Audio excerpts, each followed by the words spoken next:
Welcome to Mangastorian's Complete Story Series. Today we're going to be continuing our story of Berserk, starting with Chapter 80. All alterations to the panel's text and images are to prevent copyright problems, and all art is owned by its respective companies.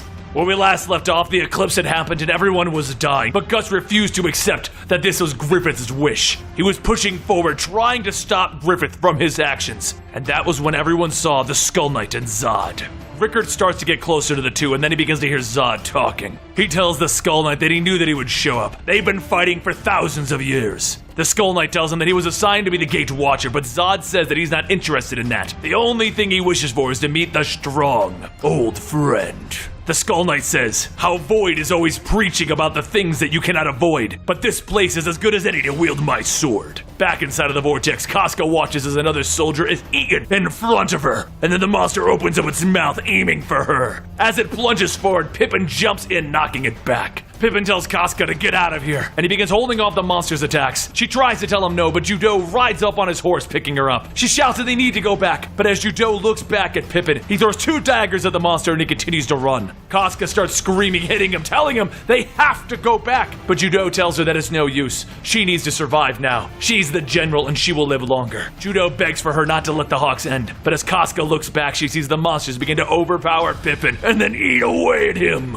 Across the field, another monster starts to devour some of the Hawks, while Corcus is watching. The soldiers call for him, but Corcus begins running, trying his best to get away. But before he can get too far, the monster reaches out, clawing away at his back, trying to stop him. He tries to swing his sword to keep them away, but then he trips, and he begins to roll down the hill. He looks up to see more monsters with bodies hanging from their mouths, stuck between their teeth. He gets back up and he begins running again until finally, there's nothing. There's nowhere to go. He tells himself that this is all a dream. Even though these wounds hurt, it must all be a dream. Everything was just so good. It's just a very long dream. He then sees a naked woman in the distance and he looks. And as he looks, the woman offers herself to Corcus. Then he tells himself, why not? It's all fake anyway. He grabs the woman and he buries his face into her chest, and her body begins to change. And her mouth begins to open.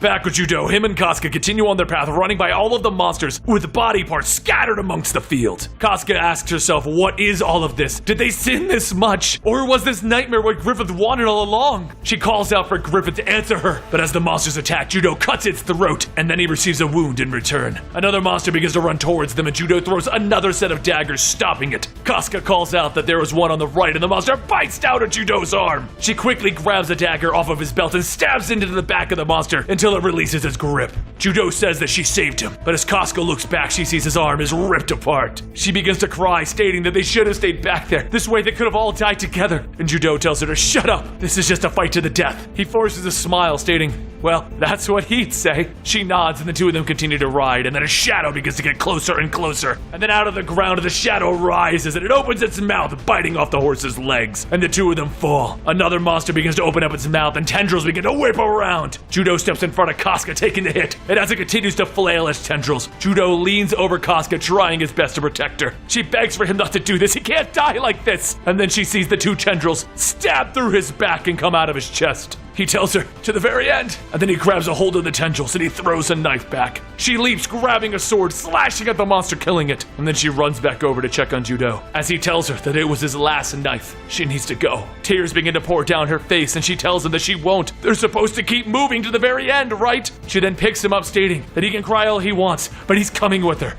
As she carries Judo, he begins to watch as she talks, and her words begin to fade. And as her eyes begin to close, he tells her that he's glad that he was able to see her cry, and she thought of him as useful. She calls out to Judo as his body goes limp and heavy. She tries to shake it off, but more monsters begin coming towards her, and soon she finds herself surrounded. Casca grabs Judo's sword and she runs in swinging, but her swing is suddenly stopped, and as she looks, one of the monsters catches the blade in its mouth, and it bites down on the sword. More and more monsters begin to surround her, all stating that she is the sacrifice. One asks if they can eat her, and the others state that it's that time. So the monsters grab a hold of Casca and they begin ripping and tearing away her armor and her clothing. With the demons attacking Casca, Guts fights off what he can using the broken dagger that he had when he tried to free Griffith from his cocoon. After grabbing a hold of a demon, he slams the broken dagger down on the demon's horn and breaks that off. As the horn flies, Guts takes it and jumps onto another demon, slamming that horn into its face. With more and more demons appearing, Guts continues fighting his way, stabbing everything in his path. Blood begins to fly as more demons fall before him. him, but off in the distance, the female godhand Slain watches. She says that this man is displaying quite a bit of strength, but if he lives, how long could he live with anguish? His existence shall become an unquenchable despair. All the while that Guts is fighting, Griffith continues to sit in his cocoon, slowly changing into something else.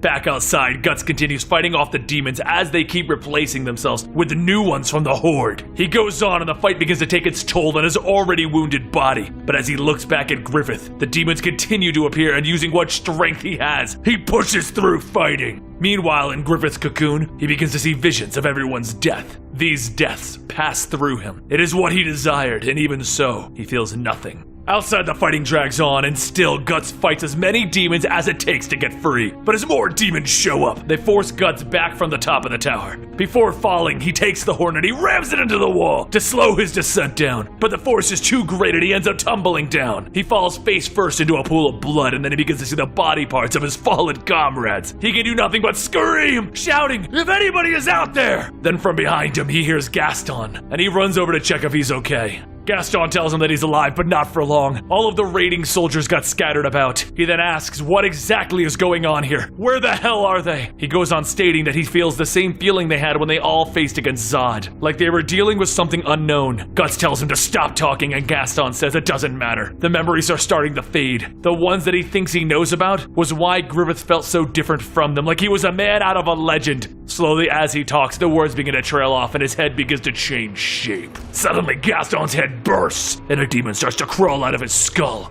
Guts grabs onto a sword and he tries to kill the demon, but then it crawls into the pool of blood and it swims away. As he looks back, Guts looks up the hill and he sees Pippin standing there and he runs over. As he gets up there, he finds Pippin's body, hollowed out. The hollow body is then split into two, and Guts sees the giant demon who ripped Pippin apart. The head of the monster lunges forward trying to bite down, and Guts barely escapes. As he falls back, he gets up and he looks around to see that he is surrounded. Each of the demons has the parts of people hanging from their mouths, and Guts continues to watch in horror. As the bodies begin to pile up, he grits his teeth and he screams, "You can all go back to hell!" And then he sees something that he wasn't expecting. He sees Casca. Some of the larger demons gather around as one holds her body up in the air. The claws are wrapped around her, cutting away at her flesh. His eyes turn white with rage, and he charges at the demons holding her. Like a whirlwind, he cuts and he carves through the demons who stand before him. Parts of the demons start to fly in every direction, and Guts runs through, making his way towards Casca. As he gets closer, the demons slash away at him and they grab onto him. He looks up and he sees a spiked tendril slowly making its way between her legs. He screams out for her and he pulls away, but as he does, another demon bites onto his left arm and holds him into place, forcing him to watch as the demons gather around her body.